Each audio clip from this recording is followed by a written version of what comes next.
मेहता का उल्टा चश्मा। अजय दीवान की लाश हमें नेशनल पार्क की झाड़ियों में मिली। फर्स्ट एंड पोस्टमार्टम रिपोर्ट से पता चलता है कि उनकी मौत आज सुबह 4 बजे के करीब हुआ है और खून की वजह वही है, 10 करोड़ का रूबी जो मिस्टर अय्यर के घर से बरामद हुआ है। सर ये आप क्या कह रहे हैं सर? हम लोग तो आपके कस्टडी में हैं, फिर हम ये अजय दीवान का खून कैसे कर सकते हैं? आपके इशारे पे तो खून हो सकता है ना? नहीं sir, please believe us sir, please. इस मर्डर से एक बात साफ हो जाती है, इस क्राइम में आप दोनों के अलावा किसी तीसरे का भी हाथ है। क्यों जेठालाल? मैंने कुछ नहीं किया।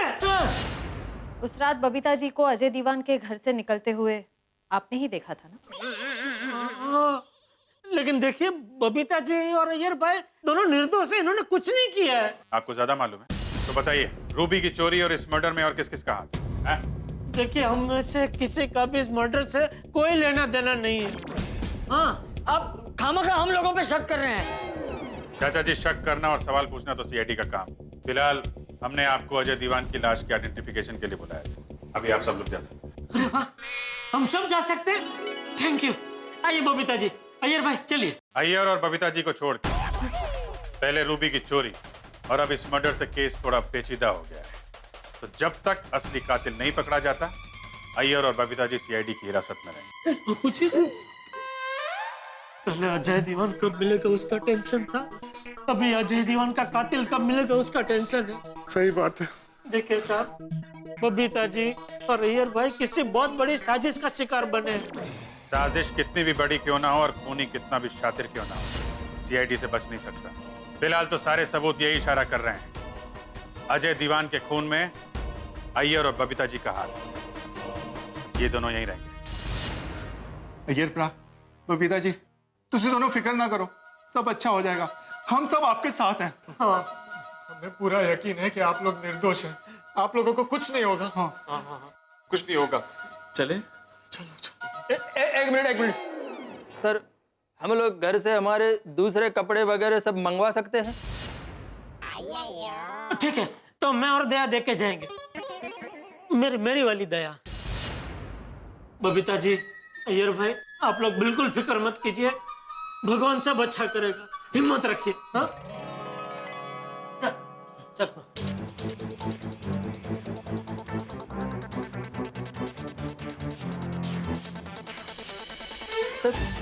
आप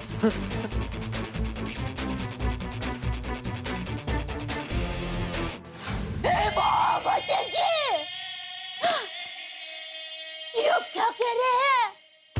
अजय भाई दीवान का खून हो गया? हाँ दया, हाँ, उसकी लाश की पहचान के लिए सीआईडी वालों ने हमको वहाँ सीआईडी ऑफिस में बुलाया था। अरे पर अजय भाई दीवान का खून किसने कर दिया?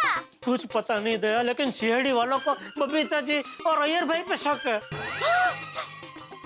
नहीं, बबीता जी और अय्यर भाई ऐसा नहीं कर सकते। आपने उनको कहा नहीं। अरे भाई दया, मैंने चीख के उनको कहा, लेकिन वो लोग मेरी चीख सुनने को तैयार ही नहीं थे।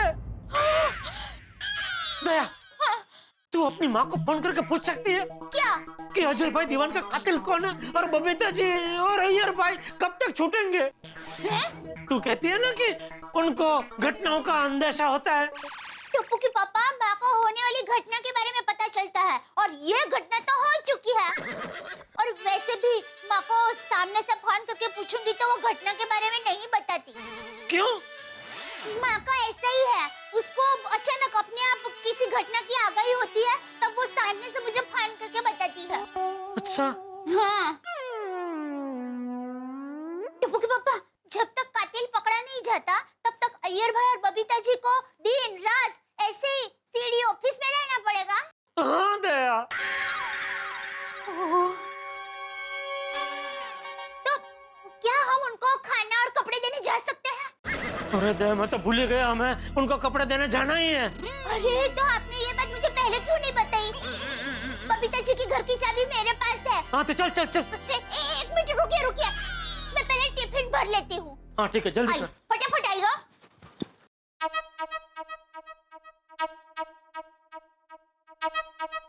ये अजय दीवान का मर्डर किसने किया होगा? मुझे क्या मालूम किसने किया होगा। सीआईडी वाले छानबीन कर रहे हैं और उनका कहना यह है कि उनको कंफर्म पता चला है कि इसमें अय्यर और बबीता जी के अलावा तीसरा भी कोई शामिल है। हाँ तेज, ये तीसरा कौन शामिल है? तो मोहल्ला टाइम माहिती तीसरा कौन है? तुम क्या सीआईडी की तरह सवाल कर रही हो कब से? तीसरा कौन है, मर्डर किसने किया है? वो डेड बॉडी का कोई एग्जाम पेपर है क्या जिसमें खूनी अपना नाम और रोल नंबर लिख के चला जाएगा और मुझे पता चल जाएगा? कितना गुस्सा हो रहे हो? अरे तो गुस्सा नहीं करो तो क्या करूं माधवी? जब से अजय दीवान सोसाइटी में आया है ना, डोक्याचं वाटोळ झाले, वाटोळ। पहले सपने में 1 करोड़ रुपए आए थे, बाद में सपने में सीआईडी वाले आए, आज रात नक्की सपने में अजय दीवान की डेड बॉडी आने वाली है। ये काय बडबडता है? हो काय बडबडतोय मी? रोशन, अजय दीवान की लाश देखकर एक बार तो मेरा दिमाग भी सुन हो गया। समझ में नहीं आता ये अजय दीवान का मर्डर किसने किया होगा। रोशन, ये तो बता, अजय दीवान के मर्डर के साथ अय्यर भाई और बबीता जी और भी फंस जाएंगे ना? और भी फंस जाएंगे नहीं सोनी, और भी ज्यादा फंस गए हैं। बेचारे अय्यर भा और बबीता जी, जिन्होंने कभी किसी का दिल नहीं दुखाया, कभी किसी के साथ बुरा नहीं किया, आज ना जाने उनके साथ बुरा क्यों हो रहा है। और अब जी फेर कर। ऐसे मुश्किल समय में मुश्किल कुशान उनकी मुश्किलें आसान कर, प्लीज। हंस, I really can't believe this. कोमल, जब इंसान पे मुसीबत आती है ना तो एक के बाद एक आती रहती है, पर ऐसी सिचुएशन में इंसान को अपना दिमाग शांत रखना चाहिए। लेकिन हंस, अय्यर भाई और बबीता पे क्या बीत रही होगी? I'm really worried. मैं तुम्हारे इमोशंस को समझ सकता हूँ कोमल, लेकिन इसमें हम लोग कुछ कर भी तो नहीं सकते ना। ये कानूनी मामला है और सीआईडी वालों को थोड़ा वक्त तो लगेगा केस सॉल्व करने में। Right. मुझे पूरा यकीन है सच बहुत जल्दी सामने आ जाएगा। Yeah, I really hope so, हंस।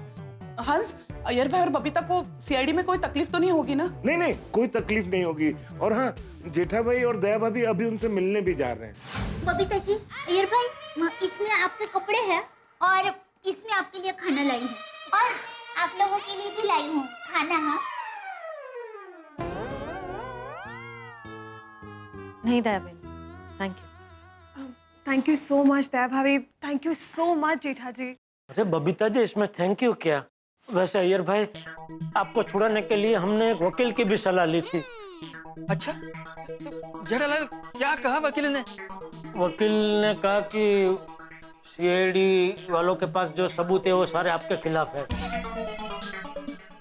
और अभी अजय दीवान के मर्डर के बाद मामला और भी उलझ गया है, इसलिए अपना केस बहुत कमजोर है। जेठालाल, मेरे तो कुछ समझ में ही नहीं आ रहा है।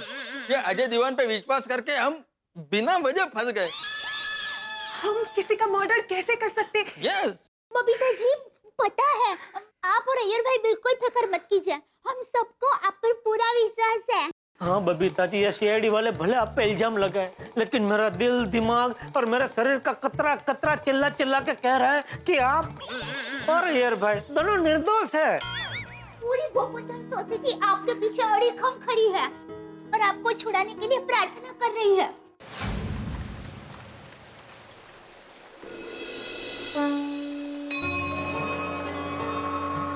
हे भगवान, आप तो अंतर्यामी हैं। हम सबके मन की बात आप जानते हैं। संसार के रचयिता है आप। हमारे साथ साथ आपको भी पता है कि अय्यर भाई और बबीता जी निर्दोष हैं। प्लीज, उनको झूठे इल्जाम में फंसाया गया है।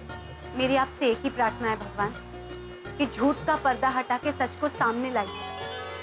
भगवान जी, हमें पूरा विश्वास है कि अय्यर अंकल और बबीता आंटी ऐसा हरगिज नहीं कर सकते। हे भगवान, अय्यर अंकल और बबीता आंटी पे जो मुसीबत आई है उसका प्लीज हल निकालना। भगवान, सब कहते हैं ना कि बच्चे भगवान का रूप होता है, तो ये बच्चे ही आपसे प्रार्थना कर रहे हैं। प्लीज, आपको हमारी बात माननी पड़ेगी। हाँ, अगर आपने हमारी बात मान ली तो मैं रोज के 2 समोसे कम खाऊंगा बस। हे प्रभु, आप तो जानते हैं कि मैं अपनी शादी के लिए कितना तड़प रहा हूं, लेकिन अगर आप चाहें तो मेरी शादी थोड़ी और लेट कर दीजिए, मुझे चलेगा। लेकिन अय्यर भाई और बबीता जी पर जो इल्जाम का दाग लगा है उसे मिटाने में और लेट मत कीजिए प्रभु, मत कीजिए प्लीज। हे ईश्वर, संसार में जब सारे रास्ते बंद हो जाते हैं तब इंसान सिर्फ इसी उम्मीद पे आपके पास आता है कि आप सब ठीक कर दोगे। आज सिर्फ अय्यर और बबीता पे ही नहीं, बल्कि पूरे गोकुलधाम सोसाइटी वालों पे इल्जाम लगा है। हम सभी शक के दायरे में हैं और आप चुप बैठे हैं। आपको ही कुछ करना होगा ईश्वर, आपको ही हमें रास्ता बताना होगा।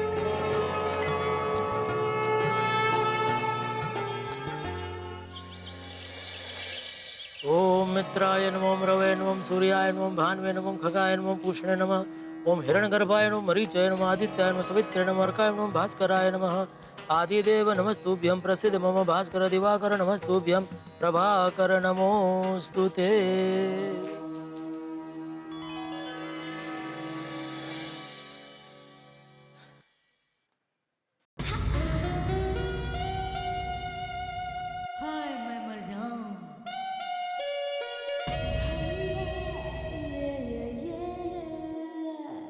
हाय, गुड मॉर्निंग जेठा जी।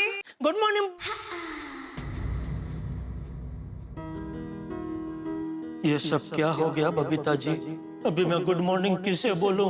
आपके बिना बालकनी सोसाइटी में सब सुना सुना और अधूरा अधूरा हो गया है। हे भगवान, तू मेरी कैसी कठिन परीक्षा ले रहा है? क्या बिगाड़ा है बबीता जी ने किसी का जो उनको इतनी बड़ी मुसीबत में फंसा दिया? प्रभु, अब जल्द से जल्द बबीता जी और अय्यर भाई को इस मुसीबत से निकल के वापस घर भेज दीजिए ताकि हमारी गोकुलधाम सोसाइटी फिर से हरी भरी और चहकती हो जाए। टप्पू के पापा, टप्पू के पापा चलिए, चाय नाश्ता तैयार है। मैं कब से आपको आवाज दे रही हूँ। हाँ हाँ, चलिए जल्दी।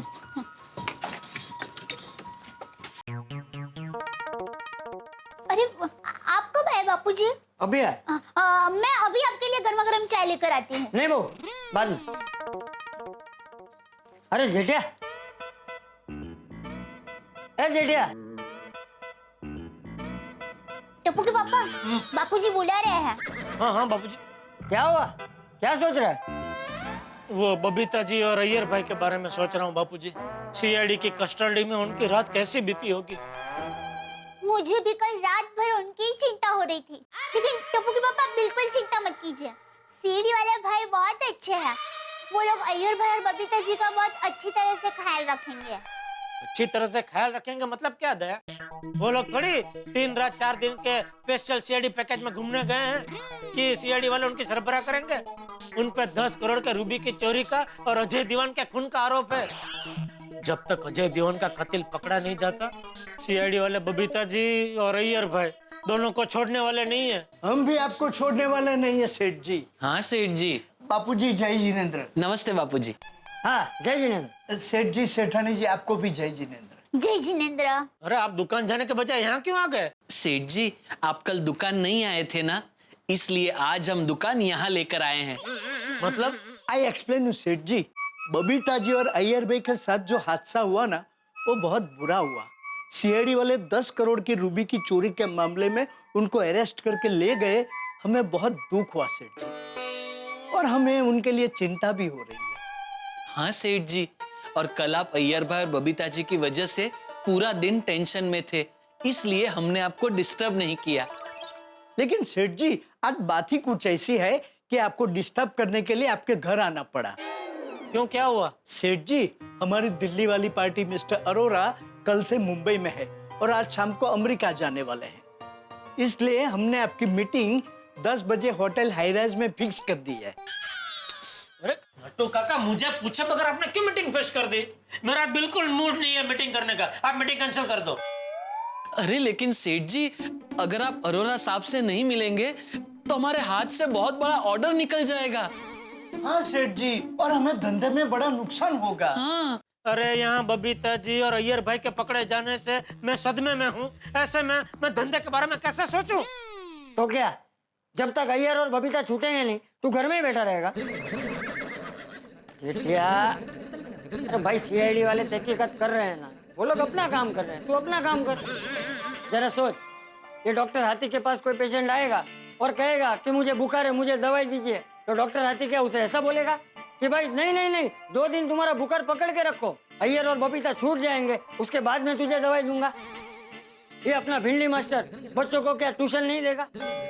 रास्ते में किसी की कार बिगड़ जाएगी तो क्या सोडी उसकी कार रिपेयर नहीं करेगा? अपना डिब्बा पोपट, वो क्या तूफान एक्सप्रेस में कोरा पन्ना छापेगा? जेठिया जरा समझ, अगर अय्यर और बबीता निर्दोष होंगे तो जरूर छूट जाएंगे। तो चिंता मत कर, धंधे में ध्यान दे। टप्पू के पापा, मेरी माँ भी हमेशा कहती है, देर से ही सही सच सामने आकर ही रहता है। हाँ बराबर है दया। बापूजी आप भी सही कह रहे हैं, मैं समझ गया। नट्टू काका, आप लोग दुकान जाइए, मैं यहीं से सीधा अरोरा जी को मिलने जाता हूँ होटल। थैंक यू सेठ जी। और सेठ जी आप बिल्कुल फिक्र मत कीजिए, हमारा मन कहता है कि अय्यर भाई और बबीता जी एकदम निर्दोष है और वो एकदम सही सलामत छूट जाएंगे। एब्सोल्युटली राइट बागा। सेठ जी, अच्छे लोगों के साथ हमेशा भगवान अच्छा ही करता है। और एक बात है, बुरा वक्त हमेशा नहीं रहता, ये वक्त भी निकल जाएगा। अच्छा तो सेठ जी, अब हम भी निकलते हैं। अरे नट्टू काका, बागा भाई, आप लोग चाय नाश्ता करके तो जाइए। हाँ। नहीं नहीं, थैंक यू सेठानी जी, लेकिन क्या है, हमें दुकान जाने में लेट हो रहा है। हाँ, वो वहाँ दुकान में कर लेंगे, चाय वहीं पी लेंगे। चलते हैं बापूजी। बापूजी मैं भी निकलता हूँ। अरे चाय नाश्ता तो करके जा। हाँ, टप्पू के पापा चाय ठंडी हो गई होगी, मैं दूसरी चाय लेकर आती हूँ। बापूजी आपके लिए भी चाय लेकर आऊँ? नहीं वो सुबह एक बार पीना बस। ठीक है, ले।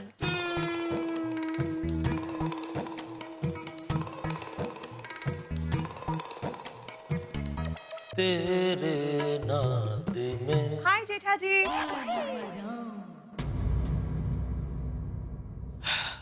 बबीता जी कैसे क्या हो गया? टप्पू पापा, 1 मिनट रुकिए। क्या हुआ? अरे 1 मिनट रुकिए, मैं नीचे आ रही हूँ। 1 मिनट 1 मिनट।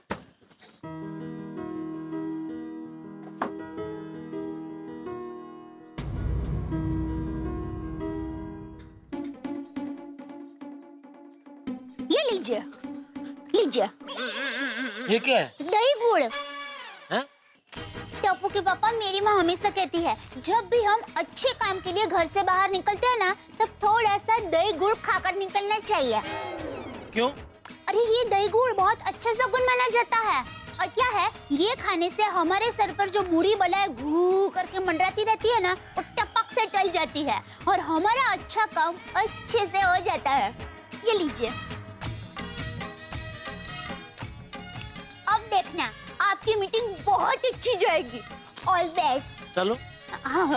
जय जिनेंद्र। जय जिनेंद्र। दोस्तों, अगर आप चारों तरफ से मुसीबतों से घिरे हो और बचने की कोई सूरत नजर नहीं आती हो, तो ऐसे में क्या किया जाए? ऐसे में सिर्फ एक ही रास्ता बचता है और वो होता है ईश्वर के चरणों का रास्ता। हम हमारी सारी मुसीबतें, सारी परेशानियां ईश्वर के चरणों में रख देते हैं, और अगर हम निर्दोष हैं, सच्चे हैं, तो ईश्वर भी हमारी मदद का कोई ना कोई रास्ता जरूर निकाल लेते हैं। शायद यही सोचा गोकुलधाम निवासियों ने, इसीलिए अय्यर और बबीता की मदद के लिए उन्होंने ईश्वर का दरवाजा खटखटाया, उनसे प्रार्थनाएं की, और दया भाभी ने भी अपनी माँ का फेवरेट फॉर्मूला यानी कि दही गुड़ का शगुन करवाया जेठालाल को। अब देखना यह है कि ये दही गुड़ का शगुन क्या चमत्कार दिखाता है। ये जानने के लिए आप भी दही गुड़ का शगुन करके देखने बैठिएगा अगला एपिसोड तारक मेहता का उल्टा चश्मा का मेरे साथ। देखते रहिए, हंसते रहिए।